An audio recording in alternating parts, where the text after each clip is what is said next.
Hospital busy हो गए थे, हर वक्त लाइनें ही लाइनें लगी हुई थी। प्रैक्टिकल्स हो रहे थे, कौन सी दवाई काम करेगी कौन सी नहीं करेगी। बात जरूर है कि जब तक बंदा गिरता नहीं है, जब तक प्रॉब्लम आती नहीं है तब तक वो चल के नहीं जाता।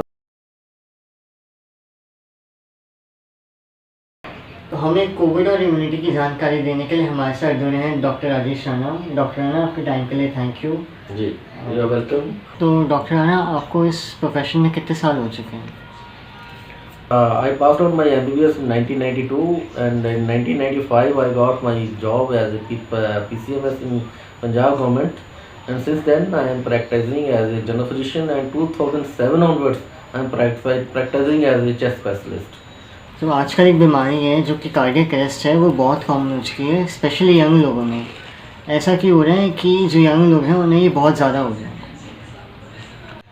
यंग लोगों में कार्डियक अरेस्ट होने का एक यही रीज़न है कि आज की जो जनरेशन है, जो यंग जनरेशन है, वो ज़्यादा एक्सरसाइज नहीं करते। वो हमेशा बाइक पे चलना पसंद करते हैं, गाड़ियों पे चलना पसंद करते हैं, एंड सीडेंट्री लाइफ जी रहे हैं, ज़्यादा एक्सरसाइज नहीं करते। और मोर ओवर जो आज का जो ईटिंग हैबिट्स हैं, जंक फूड, जब भी वो है मोर ऑयली चीज़ें खाते हैं, और जंक फूड के कारण उनके अंदर जो है ओबेसिटी आ रही है। आपने देखा होगा कि पहले ओबेसिटी बिल्कुल नहीं होती थी। आप आज के ज़माने में every third person is obese, is suffering from obesity, and that are the reason they are becoming more diabetic, more cardiac problems, and that's the only reason I think so.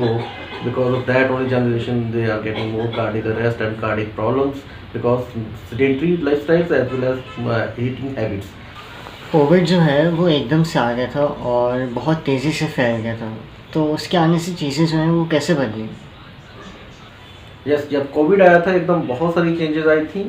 एकदम लॉकडाउन होने के बाद हम लोग तो बहुत busy हो गए थे, सड़कें खाली हो गई थी, ऐसा लगता था कर्फ्यू लगा हुआ है, और हॉस्पिटल बिजी हो गए थे, हर वक्त लाइनें ही लाइनें लगी हुई थी। बहुत से लोग सीरियस आ रहे थे बुखार के साथ, बहुत से लोगों को ऑक्सीजन की कमी हो रही थी, और हम लोगों ने जो पाया, हमने देखा, नए नए एक्सपीरियंस हो रहे थे, प्रैक्टिकल्स हो रहे थे, कौन सी दवाई काम करेगी कौन सी नहीं करेगी।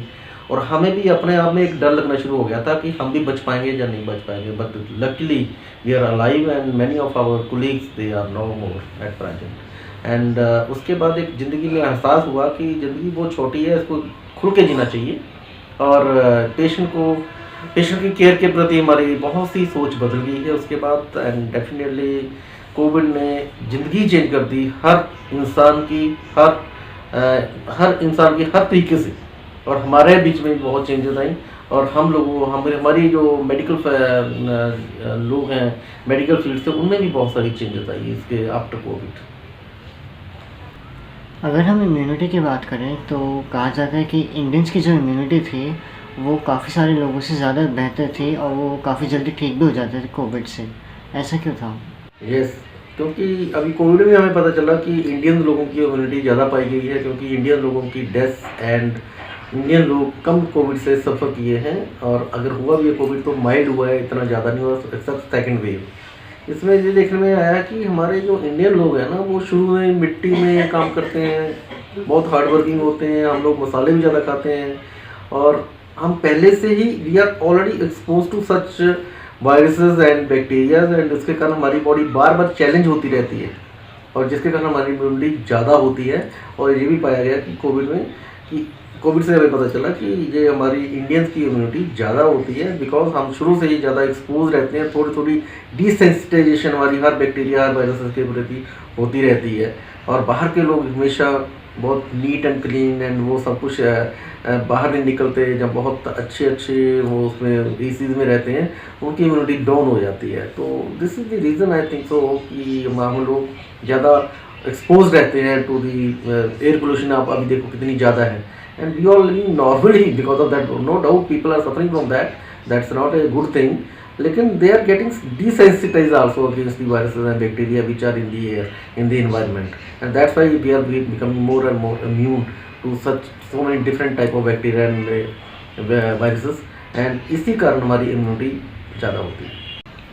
आज हम इम्यूनिटी की बात करते हैं, लेकिन डॉक्टर सालों से इम्यूनिटी की बात कर रहे हैं, लेकिन जो आम जनता है उनकी समझ इम्यूनिटी के बारे में अब आई है। तो इम्यूनिटी की बात करें तो उसकी कितनी इम्पोर्टेंस है? यस, हमने देखा है कि हम तो शुरू से कहते हैं कि अपनी इम्यूनिटी हमारी अच्छी होनी चाहिए, हमें हेल्दी खाना चाहिए, हमें बैलेंस डाइट लेनी चाहिए, हमें जंक फूड नहीं खाना चाहिए, हमें एक्सरसाइज करनी चाहिए, प्रॉपर स्लीप लेनी चाहिए जिससे कि हम हेल्दी वेल्दी रहें।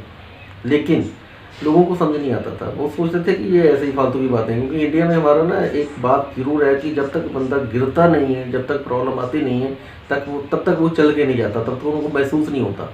अब कोविड में आके ये पता चल गया कि इसकी वैल्यू क्या है, उसके बाद इतनी अवेयरनेस हुई, इतनी कम्युनिकेशन हुई गवर्नमेंट की तरफ से भी, एक एक बच्चे को, एक एक इंसान को इंडिया में पता चल गया कि इम्यूनिटी का मतलब क्या होता है, इम्यूनिटी कैसे बढ़ाई जा सकती है। तो नो डाउट कोविड के कारण हमें बहुत अवेयरनेस हुई है, और इम्यूनिटी बनाने के बारे में, हमारी इम्यूनिटी अप रखने के लिए हमें बहुत से तरीके पता चले हैं, और लोग अब अवेयर हो चुके हैं। लोग एक्सरसाइज करते हैं, पार्क सुबह सुबह भरे होते हैं, लोग जॉगिंग करते हैं, अच्छी खाना खाने की भी पूरी कोशिश कर रहे हैं, और हेल्दी रहने की कोशिश कर रहे हैं। They are more aware now. तो जो कोविड है उसका रिस्क अभी भी है या नहीं है?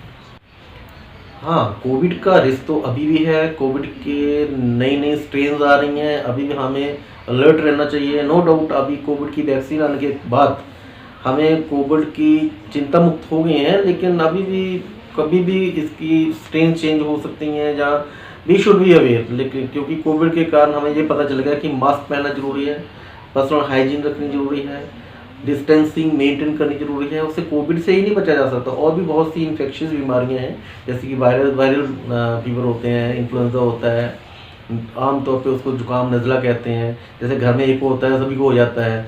अगर वो सारी प्रिकॉशंस हम कोविड वाली रखें तो बाकी लोगों को, घर वालों को बचाया जा सकता है। लेकिन कोविड का रिस्क अभी भी है, और कभी भी ये दोबारा नया रूप लेके आ सकता है। We should be always vigilant and we should be alert. तो डॉक्टर राणा, हमारे साथ जुड़ने के लिए धन्यवाद, और अपने टाइम के लिए बहुत धन्यवाद। Thank you very much. Thank you Lavish, nice to meet you, so nice, thank you.